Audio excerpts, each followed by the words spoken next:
जय हिंद सर। जय हिंद साहब। जय सर क्या लग रहा है इस समय लोकसभा चुनाव 2024 को लेकर के? अभी यहाँ पश्चिम दिल्ली से कमल जी शेरावत जी प्रत्याशी हैं और आप सब भारतीय जनता पार्टी के समर्थक हैं, क्या बोलना चाहेंगे? बहुत अच्छा माहौल है। हाँ।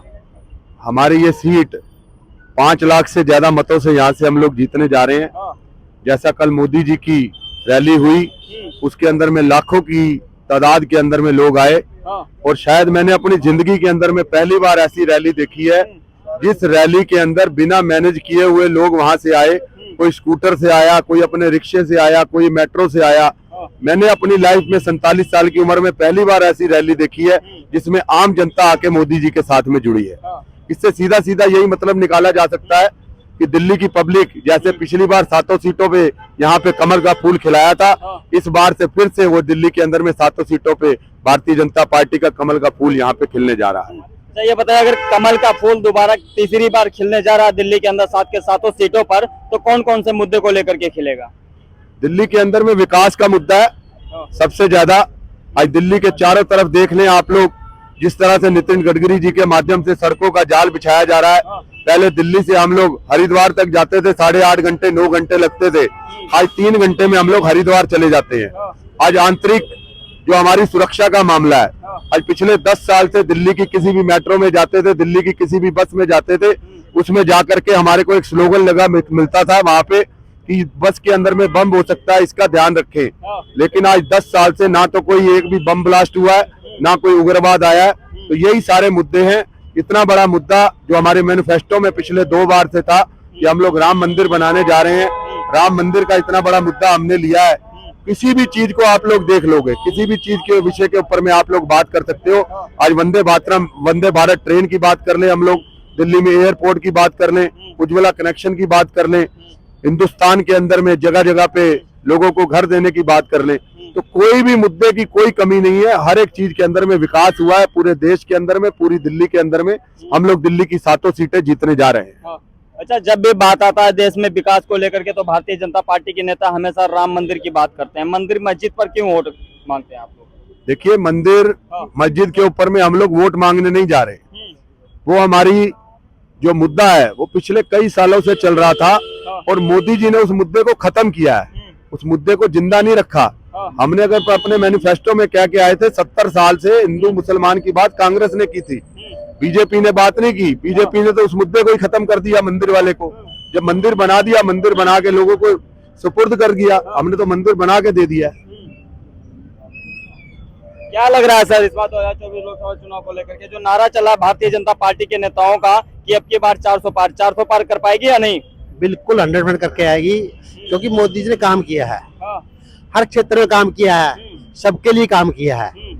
चाहे उज्ज्वला गैस योजना है, चाहे स्वच्छता है, टॉयलेट शौचालय बनाने हैं, चाहे गरीबों के किसानों के अकाउंटों में सीधा डायरेक्ट पैसा जमा होना है, ये डायरेक्ट पैसा सब में जमा हुआ है। चाहे सुरक्षा का है, मोदी जी ने हर क्षेत्र में काम किया। अगर कैसे काम गिनाने लगे तो पूरी रात निकल जाए। पिछले 10 साल में मोदी इतने काम किए हैं। पिछले 10 साल में पहले भ्रष्टाचार हर 10 दिन में आरोप लगते थे, एक आरोप खत्म हुआ दूसरा आरोप चालू होता। अब पिछले 10 साल से कोई भी एक भी आरोप नहीं लगा है कि मोदी ने अपने लिए कोई काम किया नहीं, देश के लिए काम कर रहे हैं। 18 घंटे जो काम कर रहे हैं वो देश के लिए काम कर रहे हैं। मोदी विकास कर रहे हैं, इसलिए 400+ पार होंगी, दिल्ली में 7 सीटें आएंगी। केजरीवाल जी तो बोल रहे हैं कि मोदी ने देश को बेच दिया अडानी अंबानी के हाथों से। जिसे काम नहीं करना था ना वो ऐसी बातें बोलता है। केजरीवाल भी पहले पार्टी देख ले, जिसकी राज्य का सांसद सीएम है, उसमें केजरीवाल का सीएम का पीए उसको मार रहा है, पीट रहा है, कपड़े फाड़ रहा है, और केजरीवाल उसको चुप बैठा है। इससे बड़ी निंदा की बात क्या होगी? है इस तरह घिनौनी हरकत है। वैसे कहते हैं बेटी बचाओ, और अपने घर की सांसद को बचा ले तू, उसके ऊपर चुप बैठा है, कोई कह नहीं रहा। उसका पीए जेल में बैठा है और उसकी सारी जो पोल खुलेंगी और अंदर कई अंदर जाएंगे। भी आप स्वाति मालीवाल की बात कर रहे हैं, उन्हें तो भारतीय जनता पार्टी का बताया जा रहा है। नहीं, स्वाति माल बीजेपी कहाँ से आएगी? जो सीएम हाउस कांग्रेस और आम आदमी पार्टी का जहाँ हुआ है वो सीएम हाउस हुआ है, जिससे लगी है वो आम आदमी पार्टी है, मारने वाला आम आदमी पार्टी का। इसे भाजपा कहाँ से आ गई? उसका केजरीवाल का दिमाग घूम गया है, जो जेल में जाने से उसका दिमाग घूम गया, अनाफला बातें कर रहा है। मोदी नहीं आएंगे, शाह बने, अमित शाह बनेगा, पीएम बनेगा, उसको भविष्य मानी जाएगी। तो अपनी पार्टी को देख ले, रोज उसी पार्टी छोड़ के जा रहे हैं। सारी भ्रष्टाचार फैली हुई है, सारे आरोपों में जो फंडिंग, विदेश से फंडिंग है, उसे पकड़ा जा रहा है। वो तो देखा नहीं जा रहा, अनाप शनाप बातें कर रहा है वो, इसलिए उसका दिमाग घूम गया है। इस बार बिल्कुल केजरीवाल खत्म हो जाएगा। अगली बार विधानसभा बिल्कुल केजरीवाल खत्म है, अभी लोकसभा खत्म, अगले विधानसभा खत्म है। इसलिए जो काम करेगा देश में आगे वही आएगा, काम करने वाला। बगैर काम करने वाले 2 दिन 3 दिन बेवकूफ बना से पब्लिक को, इसे बहुत बेवकूफ बना लिया। अब आगे पब्लिक बेवकूफ बनने वाली नहीं है। इसे दिल्ली में 7 सीटें भाजपा की पहले भी आई थी, इस बार भी आएंगी, और आगे विधानसभा में केजरीवाल बुरी तरह जीत जाएगा, खत्म हो जाएगा। जय हिंद सर। क्या लग रहा है, जिस प्रकार से सर बोल रहे हैं कि 2025 का जो विधानसभा चुनाव होगा दिल्ली के अंदर, केजरीवाल पूरी तरह से परास्त हो जाएंगे और भारतीय जनता पार्टी की सरकार बनेगी, तो आप भाजपा के समर्थक है, किस मुद्दे को लेकर के दिल्ली में जो सीएम होगा बीजेपी का होगा? दिल्ली में जो सीएम होगा वो बीजेपी का इसलिए होगा कि लोगों ने केजरीवाल की असलियत पहचान ली है। जिस वक्त यहाँ की दिल्ली की जनता को ऑक्सीजन चाहिए थी, हॉस्पिटलों में बेड चाहिए थे, उस वक्त वो शराब की नीतियां बनाने में मशगूल था, उस वक्त वो अपना शीश महल बनाने में मशगूल था। तो उसने जनता के लिए तो कभी सोचा ही नहीं, वो सिर्फ अपने और अपने परिवार तक सीमित है। और हिटलर शाही उसकी जो अपनी पार्टी में चल रही थी, अब उसकी पार्टी में ही उसके खिलाफ आवाजें उठने लगी हैं, और वो दिन दूर नहीं है कि 2025 में जो है वो बुरी तरह परास्त होगा और भारतीय जनता पार्टी की सरकार बनेगी। आप बोल रहे हैं कि वो ऑक्सीजन नहीं दे पा रहा है कोविड के समय पर, केजरीवाल जी बोल रहे थे कि एलजी साहब मुझे काम नहीं करने दे रहे हैं, कैसे काम करेगा बेचारा? देखिए, उसके मोहल्ला क्लिनिक में नकली दवाइयां एलजी साहब ने तो भेजी नहीं जो पकड़ी गई हैं। उसने कोई एक हॉस्पिटल बनाया नहीं जो एलजी साहब ने रोका हो।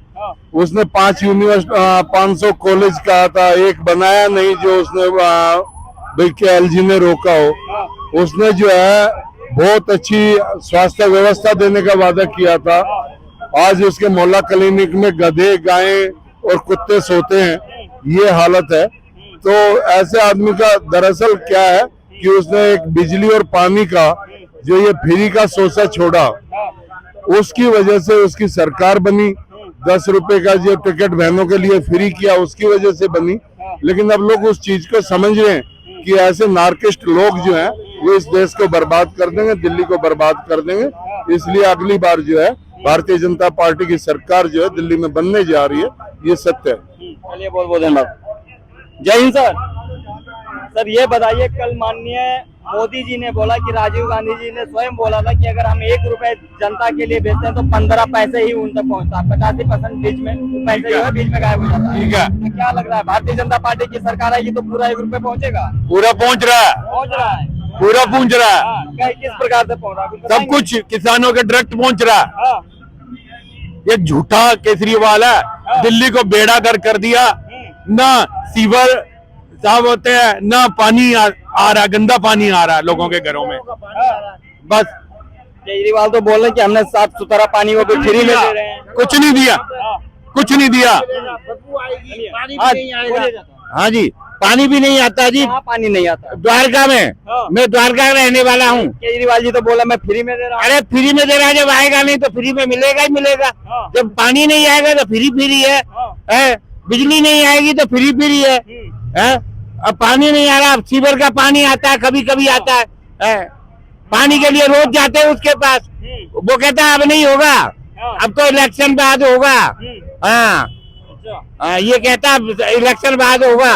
विधायक जमुना साफ करा नहीं पाया केजरीवाल। अरे एलजी साहब नहीं करने दे रहे, कहाँ से करेगा? झूठ है, ये झूठ बोल रहा है। इल्जाम सब कुछ जाए तो अपने विभागम में बिजी है, कभी कहाँ जा रहा, कभी कहाँ जा रहा। केजरीवाल दिल्ली के लिए तो बेड़ा गर्क कर दिया। चलिए आ जाइए सर, क्या बोलना चाहेंगे आप? फ्री पानी के दावे को मैं इस प्रूफ के साथ नकारता हूँ, जिसमें आप भी देख सकते हैं 10,000 कुछ रुपए का बिल ये, और इससे पहले 11,000 रुपए का बिल क्लियर कर चुके हैं। उसके बाद ये 4 महीने का बिल 10,000 कुछ आप देख सकते हैं, इसमें डेट भी है। अगर वो कहते हैं अगर फ्री है, ऐसा एक नहीं, ऐसे मेरे पास हजारों बिल हैं जिनके हजारों की संख्या में 20,000, 25,000, 40,000, 1 लाख, 1.25 लाख, 2 लाख इस तरह के बिल।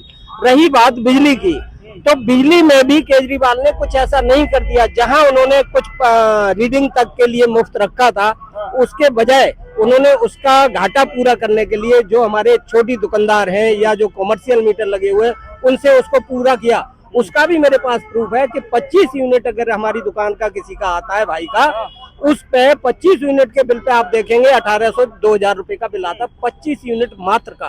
तो वो घाटा भी वो वहां से पूरा कर रहे हैं। इसका मतलब है कि ये सिर्फ दिखाने के लिए है लॉलीपॉप, और लॉलीपॉप जनता को देकर वो साइड में लग गए। कहाँ जो आपने और हमने सबने देखा कि शराब के घोटाले में वहां से पैसों को कमा के पूरे हिंदुस्तान पे अपनी राजनीति चमकाने के लिए पूरे हिंदुस्तान के सभी राज्यों पर चुनाव लड़ने के लिए उन्होंने जो गलत तरीके से शॉर्टकट अपनाया और हमारा आपका टैक्स पेयर का जो पैसा उन्होंने शराब के जरिए यानी 2%, 6% से 12% कमीशन तय करके और उनको अपना पैसा वापस लेके, और जो घोटाले आज भी चल रहा है जिसमें वो फंसे हुए भी हैं, और सीधा पैसा उन्होंने गोवा में लगाया, पंजाब में लगाया, अदर स्टेट में लगाया। आज भी उनकी नीयत यही थी कि हम इस तरह से पैसा इकट्ठा करके पूरे हिंदुस्तान के सभी राज्यों में और हम चुनाव लड़के हम अपनी शायद सरकार बना लें, लेकिन उसमें उनको कामयाबी नहीं मिल सकती और अब तो बिल्कुल नहीं मिल सकती, क्योंकि हमारी सारी जनता भी समझ चुकी, एक एक आदमी छोटे से बड़ा सब समझ चुका कि ये किस तरह घोटालेबाज सरकार है। अन्ना आंदोलन से जो उपजी हुई जो इनकी पार्टी थी उसको हम सभी बहुत लोग हमारे में से इनको सपोर्ट करने वाले जो लोग थे वो आज सभी हमारे मोदी जी को सपोर्ट किस लिए कर रहे हैं, उनकी नीतियां वो समझ चुके हैं। चाहे उन्होंने गांव में जो नीतियां पहुंचाई, चाहे वो हमारे शौचालयों से लेके जो अन्न की जो सुविधा आज भी दे रहे हैं, राशन जो फ्री दे रहे हैं, 80 करोड़ लोगों को राशन देना और मुफ्त में देना इतना आसान नहीं है। और उन्होंने कभी नहीं कहा हम रेवड़ी दे रहे हैं, उन्होंने मन से किया कि कोई भी हमारा भारत का हिंदुस्तानी कोई भी भूखा ना सोए, किसी की इससे मृत्यु ना हो, इसके लिए वो सुविधाएं रखी। जहां हमारी माताएं बहनें जो ग्रामीण क्षेत्रों में जब देखती थी कि शाम होगी तब हम जाएंगे शौच के लिए, आज उनके घर घर में इसीलिए शौचालय तैयार कर दिया कि हमारी कोई माता बहन इस इंतजार में ना रहे घर में। अच्छा, उसके अलावा नल से जल की व्यवस्था भी की कि घर में, शहरों में अभी तक हमने देखा शहरों में नल से जल आ रहा था, लेकिन अब उन्होंने गांव में भी नल से जल पहुंचाने का पूरा प्रयास किया, उसमें बहुत ज्यादा संख्या। उसके अलावा मैं अगर आपको बताऊंगा योजनाएं तो आपको शाम हो जाएगी, आपका समय कम है। मैं मोटी मोटी सी चीजें बता देता हूं। जहां उन्होंने बता दीजिए किसान सम्मान निधि के रूप में जो आज उसका भी मैं प्रूफ दिखाता हूं, मेरे खाते में भी आते हैं 2000 रुपए जो आ रहे हैं, वो मेरे जैसे करोड़ों लोगों भाइयों के खाते में जो आ रहे हैं, उससे कितनी बड़ी सुविधा मिल रही। कभी उन्होंने गीत नहीं गाया कि मैं तुम्हें रेवड़ी दे रहा हूँ या मैं ये, उन्होंने मन से दिया कि मैं अगर आज उससे अपना खादी पानी या फसल में जो अपना कुछ करना चाहता हूँ सुविधा, उसके लिए वो बहुत हमें हेल्पफुल होती है, बहुत सहायक होती है ये चीज। तो वो 2000 रुपए जो पर 3 महीने में आ जाते हैं, उससे हमारे किसान भाइयों को बहुत बड़ी। उसके अलावा आयुष्मान की जो 5 लाख की जो योजना निकाली, तो उसको हमारे केजरीवाल जी ने दिल्ली में लागू नहीं होने दिया। सबको पता है, आपको शायद पता होगा इस चीज का। बंगाल में जैसे ममता जी ने हमें लागू नहीं होने दी जो आयुष्मान योजना थी, दिल्ली में हमारे केजरीवाल जी ने नहीं होने दी। जी जो भी है, मतलब कि हमारे केजरीवाल का मतलब दिल्ली के मुख्यमंत्री है ना भाई। हमारे मुख्यमंत्री ने ये योजना दिल्ली के लोगों को लागू नहीं होने दी। आज अगर 2000 रुपए हमारे हर किसान के लिए जो जा रहे हैं, ममता जी को ऐसा क्या डर है कि उन्होंने अपने यहाँ अपने किसानों को वो 2000 से वंचित रखा। तो ऐसी जो योजनाएं हैं, इसके अलावा जो लखपति दीदी है, मतलब कि जो योजनाएं जो निकाली हैं उनका असर हमारी जनता पर पड़ा है। और इसीलिए आज जो 400 पार का नारा लग रहा है, एक आदमी नहीं करोड़ों लोग या देश का पूरा हमारे देशवासी जो एक ही नारा लगा रहे हैं कि अब की बार 400 पार। और ये ऐसे नहीं है एक जुमला या कोई ऐसे शॉर्टकट में बात कह देनी, वो नहीं है। ये एक महायज्ञ चल रहा है, 400 पार का महायज्ञ। और उस यज्ञ में हमारे भारतवासियों ने अपनी आहुति देने के लिए तत्पर है, तैयार है। और वो आहुति क्या होगी? एक वोट की आहुति। उस एक वोट की आहुति इस 400 पार के महायज्ञ में डालने के लिए उत्सुक हैं, लालायत हैं लोग, इतने उत्सुक हैं कि कब 25 तारीख आएगी और हम उसमें अपनी आहुति समर्पित करेंगे और उस 400 पार के इस महायज्ञ को पूर्ण करके उसमें भागीदार बनेंगे। उनको बड़े सम्मान का, गौरव का विषय है ये कि उस 400 पार जैसे महाकुंभ में, महायज्ञ में हम भी शामिल हुए, यानी ये गौरव की बात है। चलिए, बहुत बहुत धन्यवाद आपको।